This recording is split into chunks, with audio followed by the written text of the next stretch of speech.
ওরে কি করব এখন আমি? কোথাও জায়গা নাই, কেউ ভিসা দেয় না, কেউ থাকতে দেয় না, কোনো দেশ জায়গা দিচ্ছে না। আমি কি করব? আমি মনে হয় পাগল হয়ে যাব। ওরে ও হাসিনা বুবু, ও হাসিনা বুবু, এত পেরেশানি কেন তোমার?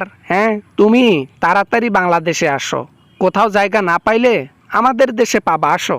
না কাকু না, ওখানে গেলে জীবন শেষ হয়ে যাবে কাকু। ওইখানে পা দেওয়া মানে জীবনটাই শেষ। ওখানে গেলে বাঁচবো না তো, অতএব ওখানে যাব না কাকু। আরে এইখানে আসা ছাড়া তোমার কোনো উপায় আছে কও তো? পৃথিবীর কোনো দেশ তোমার জায়গা দেবে না, কোথাও গিয়ে থাকতে পারবা না, ঘুরতে পারবা না। ও জীবনের চাইতে আমাদের দেশে আসো, এসে কয়দিন জেল খাটো, কেটে তারপর উসুল হোক। কয়দিন জেল খাটবো? বাবারে বাবা, কাকু কি বলেন? আমার অপরাধের লিস্ট এত লম্বা যে আমি যদি 100 বার জন্ম নেই তাও এই শাস্তি ফুরাবে না। মোদি তো প্রোগ্রাম করতেছে, প্ল্যান করতেছে তোমাকে আমাদের দেশে পাঠাই দেবে। এর চাইতে ভালো তুমি পালিয়ে আসো আমাদের দেশে, এটাই ভালো। আসেন না, আমরা অপেক্ষায় আছি। এটাই তো সবচেয়ে বড় ভয়, তোমরা অপেক্ষায় আছো। তোমরা তো ভুলেও যাও না সবকিছু। পুরোনো দিনের কথা যদি ভুলতা তাও একটা কথা ছিল। দেশে গেলেই 7 আসমানে পাঠাই দেবে জনগণ। ও চাইতে ভালো আমি এখানে ফকিরের লেবাজে থাকবো।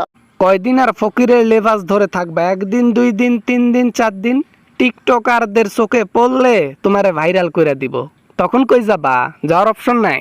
হায় খোদা, হায় ভগবান, কি করলাম আমি? জীবনটা শেষ করে ফেললাম। কেন যে জনগণের সাথে লাগতে গেলাম?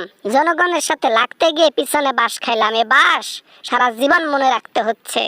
ক্ষমতা পাইয়া অনেক নাচানাচি করছো, নিজেকে মানুষ মনে করো নাই, মনে করেছো অনেক বড় কিছু। পায়ে মাটিতে চলাফেরা করছো কিন্তু মনে করছো আসমানে চলতেছো। থাক থাক, কাটা ঘায়ে আর নুনের ছিটা ছিটাইয়েন না কাকু। হইছে হইছে, আমি বুঝতে পেরেছি। এখন আমার আর অপশন নেই বাংলাদেশে যাওয়া ছাড়া। সেটাই তো বলতেছি, তাড়াতাড়ি দেশে আসো, তোমার জন্য অপেক্ষা করতেছি। 19 কোটি 20 কোটি মানুষ তোমাকে ফুলের মালা দিয়ে বরণ করবে, আসো। এত ফুলের মালা আমার গলায় দিলে আমি সেই লোড কি আর নিতে পারবো? এমনিতেই পরে যাব, দরকার নাই। দেশে যাব না, ইন্ডিয়াতেই থেকে যাব, দরকার পড়লে অন্য প্রদেশে যাব।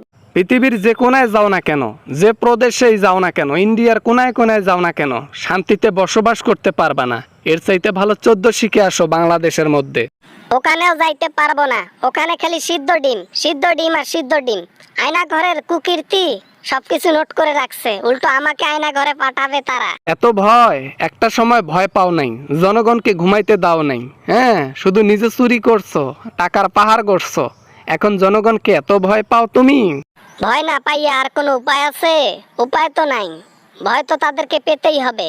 বাপরে বাপ, একটার করে যে মশাম, দেখে আমার মাথা নষ্ট। হাজার হাজার মানুষকে হত্যা করে দিল্লিতে চলে গেছো। যার ছেলে হারাইছে, যার বুকের মেয়ে হারাইছে, তাদের তাহলে আক্রোশটা ভেবে দেখো কতটুকু হবে।